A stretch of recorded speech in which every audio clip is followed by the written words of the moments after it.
क्या पाया अपनी जमीन में और पहली प्राथमिकता आपकी क्या होगी?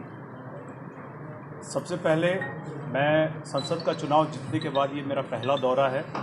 इस पहले दौरे का जो मुख्य उद्देश्य है, यहाँ आकर के यहाँ लोकसभा की जनता का सबसे पहले आभार व्यक्त करना, उनका बहुत बहुत धन्यवाद देना कि इतने विपक्षी द्वारा बरगलाए गए उल्टी सीधी चीज़ें बोली गई, उसके बाद भी जनता ने अपना विश्वास जो मेरे ऊपर जताया है, उनके लिए बहुत बहुत आभार है, उनका बहुत बहुत धन्यवाद है जो उन्होंने अपना विश्वास मेरे ऊपर व्यक्त किया है। अभी चुनाव होने के तुरंत बाद आने का मेरा लक्ष्य यही एक ही था कि चुनाव के दौरान भी मुझे पानी की समस्या भीषण तरीके से मेरे संज्ञान में आ रही थी और पहले दौरे में आकर के ये जाना था कि पानी और उसके अलावा और क्या क्या समस्याएं जो हो सकती हैं, जिसके लिए हम लोगों को काम शुरू करना चाहिए। इसी सिलसिले में पहला दौरा था। बहुत सारी घटनाएं भी हुई थी जहां पे मैं नहीं जा पाया था चुनाव के दौरान। वहां सब जगह हम लोग गए, जा कर के हम लोगों ने ढांढस बंधाया, हम लोगों ने सतावना दी, हम उनके साथ खड़े हैं। और उसके अलावा जो सबसे बड़ी समस्या हमारे दौरे में आई है कि पेयजल की समस्या इस गर्मी में बहुत भीषण है। लोगों को पीने के पानी के लिए बहुत कठिन परिश्रम करना पड़ता है, उसके बाद भी पानी उचित मात्रा में उपलब्ध नहीं हो पाता है। इसको आज दिशा की मीटिंग में उठाना मेरी प्राथमिकताओं में होगा।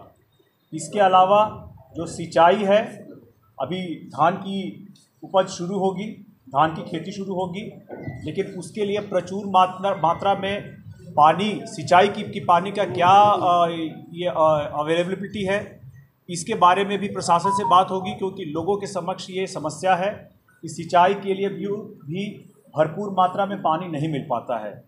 तो पानी की जो समस्या है, पेयजल की और सिंचाई की, ये मेरे लिए सबसे पहले प्राथमिक मुद्दाओं में रहेगा और इसके लिए प्रशासन से मिल करके हम लोग इसके सुलझान के लिए, इसके संभव क्या क्या सॉल्यूशंस हो सकते हैं, इस पे हम लोग बात करेंगे।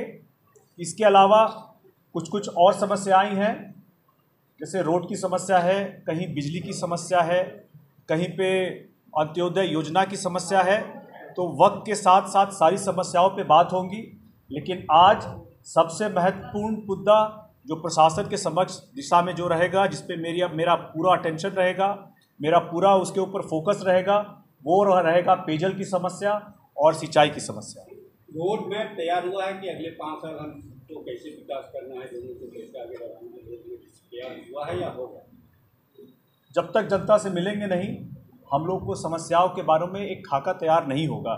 इसीलिए अब ये दौरा शुरू हुआ है, लगातार हम लोगों से मिलते रहेंगे, लगातार उनसे वार्ता होती रहेगी और इसी तरह से जितनी भी समस्याएं हैं उसका एक खाका तैयार कर, चाहे वो स्थानीय प्रशासन के द्वारा हो, चाहे वो बिहार सरकार के द्वारा हो या वो भारत सरकार के द्वारा हो, जैसे भी इन समस्याओं का सुलझान हो सकता है, उसके हिसाब से एक हम लोग खाका तैयार करेंगे और खाका तैयार करके उसी हिसाब से हम लोग इस पे आगे कार्य करेंगे। अच्छा अरुण जी, एक सवाल है कि ये एक अच्छे मार्जिन से आपने जीत हासिल की, तो क्या आप जमुई की ये संसदीय क्षेत्र के सभी जनता का काम करेंगे या अपने साथी जदयू के जो एमपी है देवेश ठाकुर जैसा उन्होंने कहा कि हम मुस्लिम और यादव का काम नहीं करेंगे क्योंकि उन्होंने मुझे वोट नहीं दिया, तो आपकी क्या राय है, आप किस आधार पर प्रतिक्रिया आपकी क्या है? देवेश ठाकुर ने जो कहा क्या?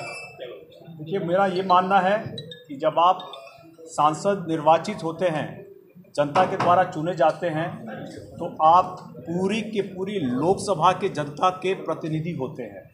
ऐसे में ये भेदभाव कि मैं किसी का काम करूंगा या नहीं करूंगा, बड़ी ही बेईमानी होगी, इस बात का कोई मतलब नहीं है। सांसद जो होता है वो पूरे संसदीय क्षेत्र के लिए होता है और मेरा जो प्रयास रहेगा अपने क्षेत्र में अपनी सभी समाज, सभी जमात के, अपनी जो जनता है उनके समस्याओं का हम सुलझान उनसे कैसे करें। मेरी मुलाकात सबसे होगी, समाज के हर तबके से होगी और हर किसी के समस्या के निवारण के लिए हम लोग प्रयत्नशील रहेंगे। अरुण जी, दिलीप जायसवाल हैं बिहार सरकार में मंत्री, उनका एक बयान आया है होली में कि बिहार में योगी मॉडल लागू किया जाएगा, कोई भी अपराधी अगर अवैध हथियार के साथ घूमते पाए जाएंगे तो उनको गोली मार दिया जाएगा, ये ऐसा कैबिनेट में पास हुआ है। उनके इस बयान को किस रूप में देखें? अरे शांत रहिए पीछे जी।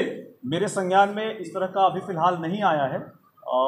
हो सकता है ये कल का हो, मेरे संज्ञान में नहीं आया है, लेकिन मेरा ये मानना है कि अपराधी कोई भी हो, अपराध कोई भी हो, उसका कानूनी तरीके से, कानून सम्मत जो तरीका है, प्रक्रिया है, उसके तहत ही कार्रवाई होनी चाहिए। ये त्वरित रॉबिन हुड वाली जो चीज़ होती है ना कि आप त्वरित का कार्रवाई करें और किसी को के ऊपर एग्जीक्यूशन, मतलब इसमें कोई भी जो एग्जीक्यूटिव है वो अपने हिसाब से कोई कार्रवाई नहीं करे। कानून सम्मत न्यायालय के द्वारा जो कार्रवाई की जाएगी वही कानून सम्मत होगा और वही सही भी रहेगा। मैं उसके पक्ष में हूँ। शूट आउट नहीं होगा? नहीं, शूट आउट नहीं होना चाहिए जब तक कि न्यायालय से या कुछ ऐसा रहा हो जो कि कानून सम्मत नहीं हो, वो मेरे हिसाब से सही नहीं, वो ऐसा नहीं होना चाहिए। कल राहुल गांधी ने एक बयान दिया कि अखबार को, उन्होंने कहा कि एनडीए सरकार तो बंद नहीं, एनडीए की सरकार, लेकिन बहुत अस्थिर सरकार है, ये कभी भी गिर सकती है और एनडीए के कई घटक दल के नेता मेरे संपर्क में। राहुल गांधी के इस बयान को अरुण गांधी की अंग्रेजी में एक कहावत है कि if wishes were horses beggars would fly. देखिए, भारत के लोकसभा का चुनाव हो चुका है, अपना उन्होंने प्रधानमंत्री चुन लिया है, सब लोग अपने कार्य मंत्री सारे अपने प्रभार दे दिए गए हैं, सब लोगों ने अपना अपना प्रभार संभाल लिया है और अपने कार्य में लग गए हैं। ऐसे में विपक्षी का ये हमेशा रहेगा कि वो किस तरह से सरकार को डिस्टेबल करे। मेरा उनसे गुजारिश रहेगा कि वो एक पॉजिटिव विपक्ष की भूमिका निभाएं, पॉजिटिव तरीके से सरकार को सुझाव दें, गलत नीतियों का वो विरोध करें लेकिन सही नीतियों का समर्थन भी करें, और ऐसे में उनका पॉजिटिव रोल हो भारत की लोकसभा में, ये उनसे अपेक्षा है।